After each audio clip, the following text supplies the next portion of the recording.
Welcome to the Doctor of Truth Show. Those were our Taoist charms that we're just stimulating to get the energy right.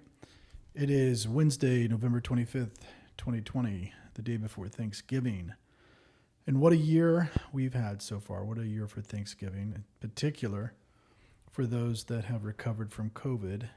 And I can tell you from personal experience, there is a lot to be thankful for, to be alive and to be able to breathe. So this is our episode, I think number 8, and we're just slowly getting into our podcast. So we would like some feedback. So if anybody is listening, please rate us or email us or let us know how we're doing. We hope that this is not falling on deaf ears, but we're trying to send out good information and good energy from Miami Beach, Florida. And our weather is now a little drier than last couple of weeks where we've had a lot of rain. Plenty of green vegetation and humidity. And that does not do well for those with allergies. And there are a lot of people coming into the local area from New York and Los Angeles buying homes, moving into apartments, trying to flee the larger cities of America with high taxes and, of course, the COVID madness. So today, I really would like to focus a little bit on my experience with COVID. I started out with the impression that COVID was real, was potentially very dangerous for some people. But also, I didn't understand the gravity of the breathing issues that could be accepted or rejected by those that come in contact with it. And when I say accepted or rejected, meaning that sometimes you get a little bit of disturbance in your breathing, that's just a cough and congestion, and you just accept that as being part of an illness. This is something that is entirely different on a whole cell level. You reject this because you cannot breathe and you don't know why you cannot breathe, and you just descend into a place where you're not sure if you're going to make it from one day to the next. And I have to caution people because it is very, very difficult to predict exactly what your body may do in response to an infection at this level. Your body is programmed to fight infection. Your body's programmed to keep itself alive. And with COVID, SARS-CoV-2, this virus is entirely unpredictable.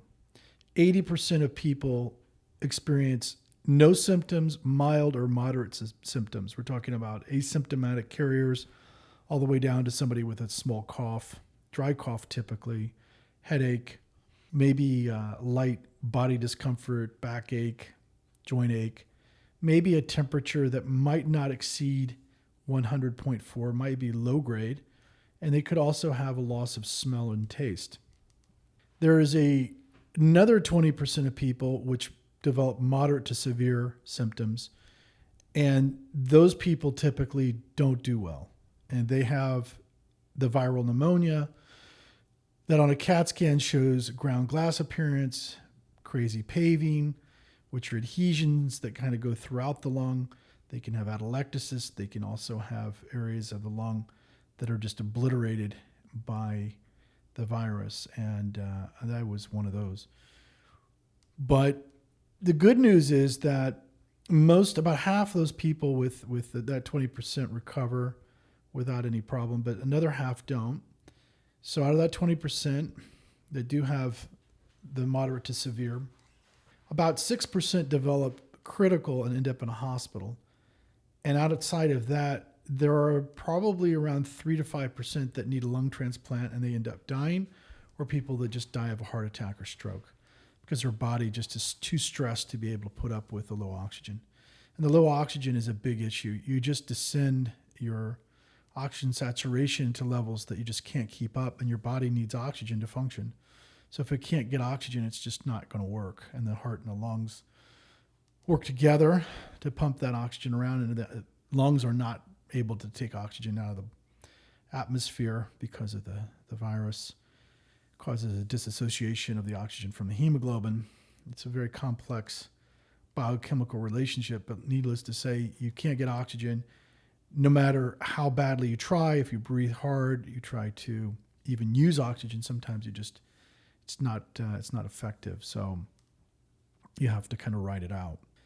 I would probably give the illustrative that if you watched the first Alien movie and you saw the alien wrapped around one of the crew members' necks and it was keeping him alive, but it was also incapacitating him, that's what this feels like. It feels like it's just keeping you on the edge of being alive without letting you die because it needs to stay alive itself, which is really eerie.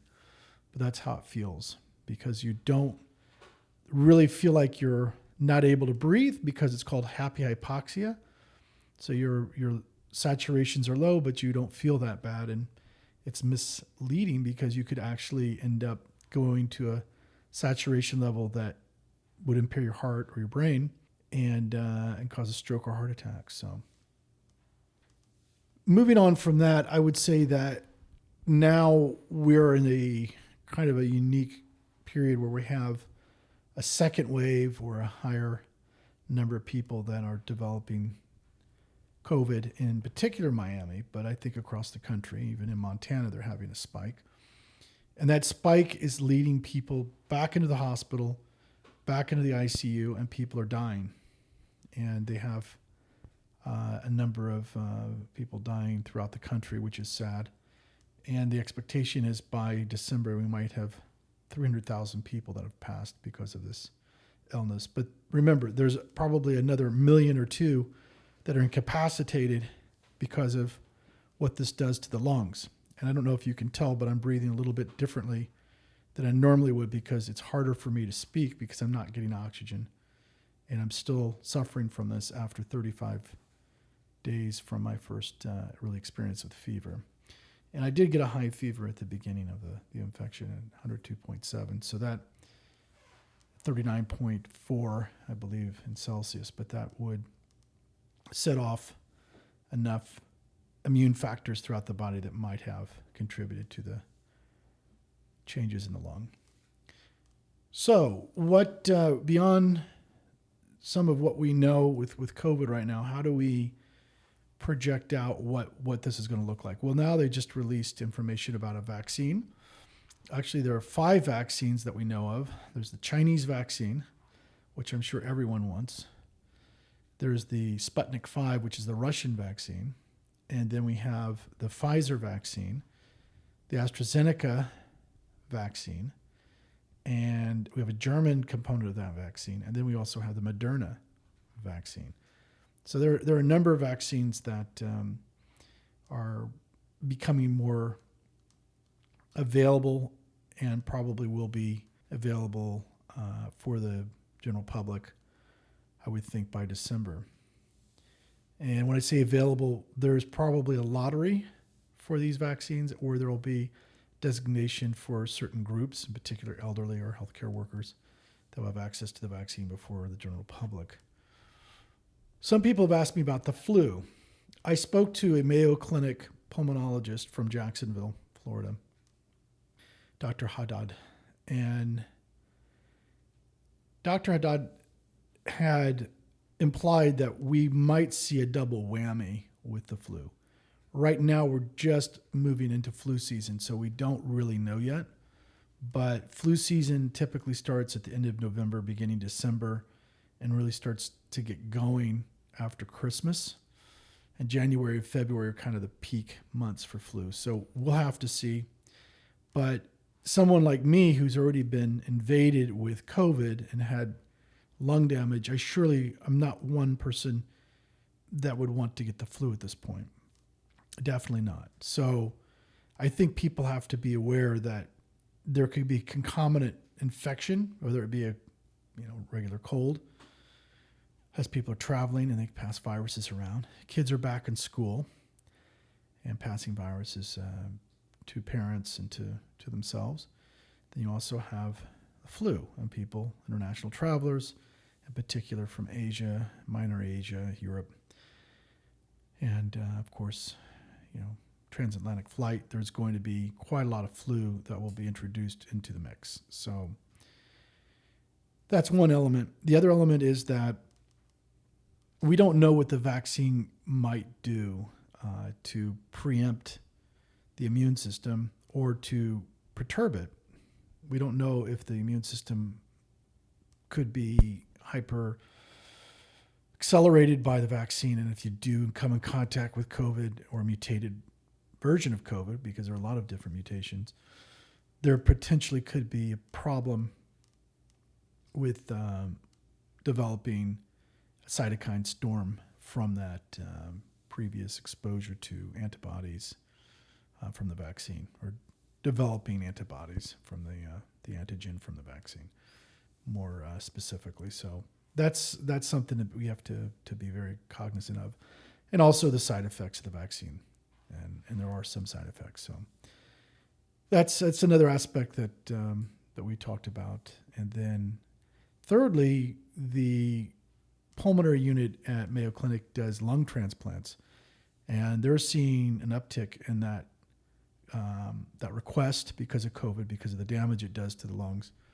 But out of the 6% that get critical, 3 to 5% probably need a lung transplant, but will not get that because they will end up dying.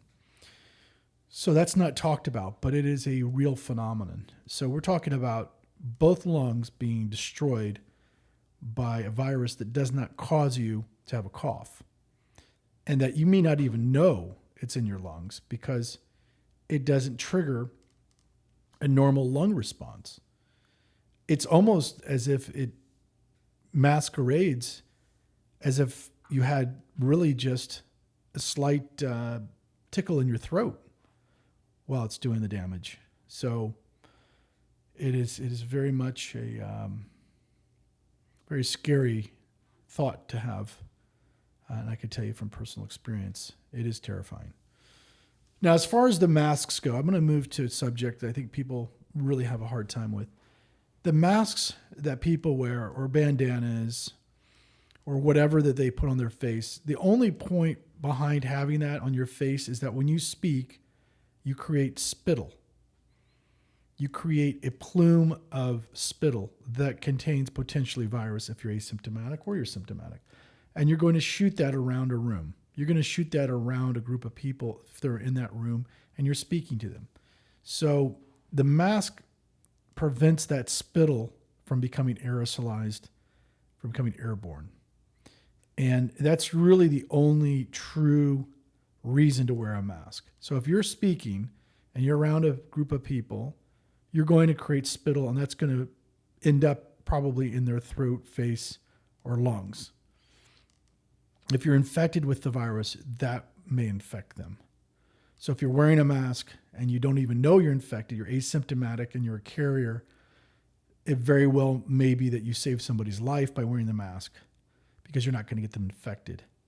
Now, if you wear the mask and there's virus particles around you, it probably won't stop you from getting the viral particle or group of particles through that mask, because the masks are not designed for that. They're really designed to reduce the amount of spittle and aerosolized moisture that comes from our mouth while we speak. So just so you understand why the mask's important.